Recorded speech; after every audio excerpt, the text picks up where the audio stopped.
Assalamualaikum warahmatullahi wabarakatuh. Selamat pagi. Apa kabar kalian semua? Alhamdulillah sehat. Oke, seperti biasa kita belajar hari ini melalui online ya, anak-anak, karena kalian bisa tahu kan pandemi kita belum berakhir. Jadi ibu harap kita selalu jaga kesehatan, bukan hanya untuk diri kita sendiri tapi dengan di lingkungan kita sendiri, dengan mencuci tangan, menjaga kesehatan ya. Hari ini siapa yang tidak berangkat? Oke, sebelum kita absen, lebih baiknya kita itu berdoa terlebih dahulu agar bisa diberi kelancaran dari awal sampai akhir. Oke, berdoa dimulai.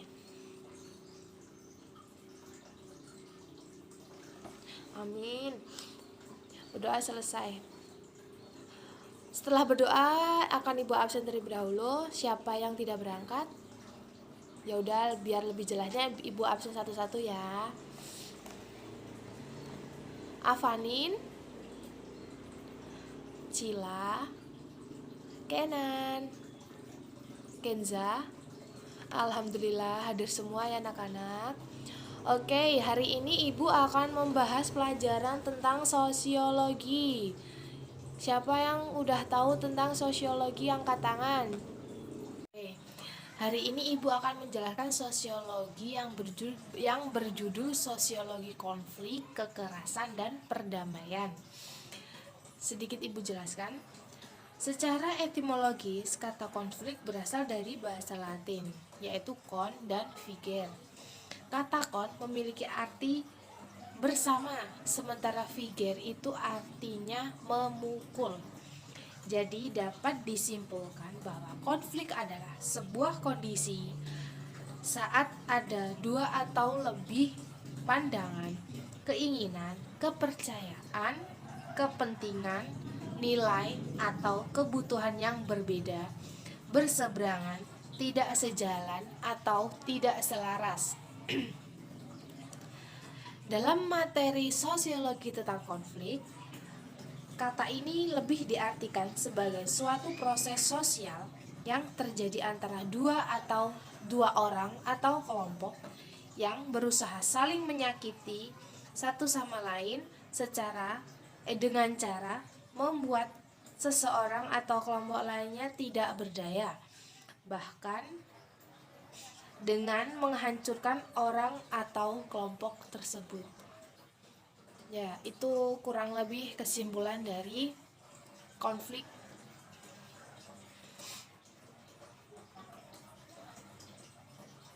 Penyebab konflik.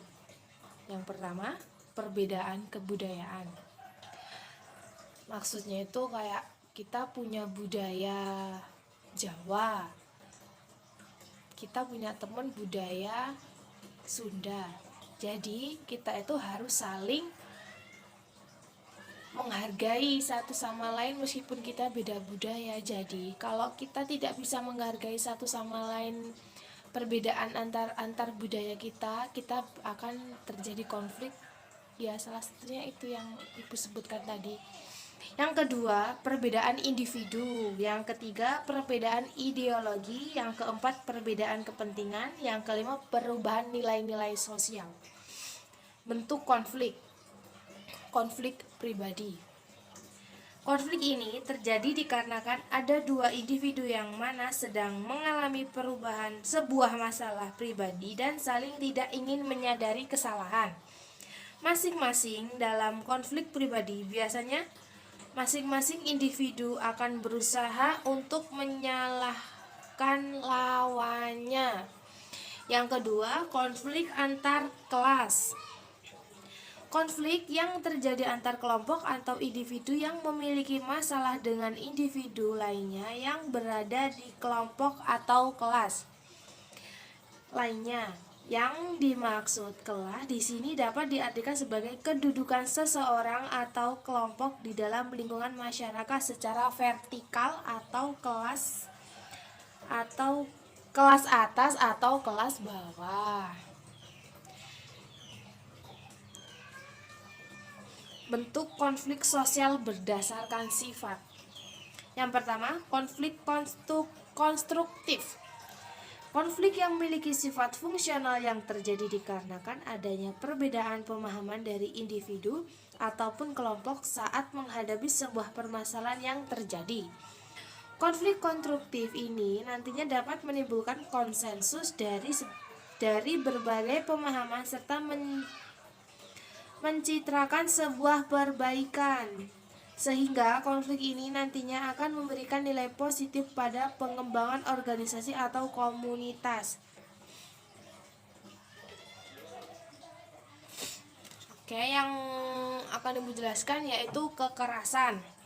Kekerasan adalah sebuah tindakan yang bertujuan untuk merusak, mencerai, melukai, memusnahkan, bahkan memusnahkan properti bahkan manusia. Kekerasan sendiri terbagi menjadi dua, yaitu kekerasan secara langsung dan tidak langsung. Kekerasan secara langsung tidak sekedar melakukan kekerasan secara tangible, tapi lebih dari itu, yakni merupakan aksi bertujuan untuk menciptakan hierarki atau hegemoni. Yang kedua, kekerasan struktural, yakni kekerasan yang diawali dari adanya perbedaan kelas dan posisi yang menghakimi dan sehingga memungkinkan terjadinya tindakan alienasi, diskriminasi, eksploitasi, represi yang bertujuan untuk menjaga hierarki yang sudah ada oleh kelompok yang berkuasa maupun yang bertujuan untuk menghancurkan oleh kelompok yang tertindas. Kekerasan struktur biasanya dilakukan oleh kelompok mayoritas atau yang memegang kekuasaan, sehingga di dalam penerapan kehidupan bangsa dan bernegara selalu memihak pada kelompok yang berkuasa atau mayoritas dan mendiskriminasi kelompok yang tertindas. Terjadinya kekerasan salah satunya adanya prasangka buruk kepada orang lain. Individu tidak dapat mengendalikan emosinya. Lahirnya permasalahan yang memancing permusuhan. Kontrol sosial sudah tidak berfungsi untuk mengendalikan persaingan yang terjadi. Adanya keinginan manusia untuk mendapatkan prestasi.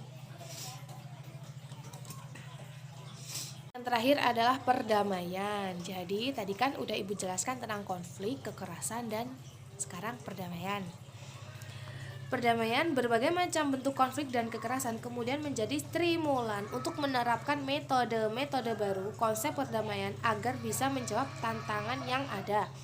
Perdamaian adalah sebuah istilah atau kata untuk menyebut suatu kondisi adanya harmoni, keamanan, atau tidak terjadi perang, serasi, dan adanya saling pengertian.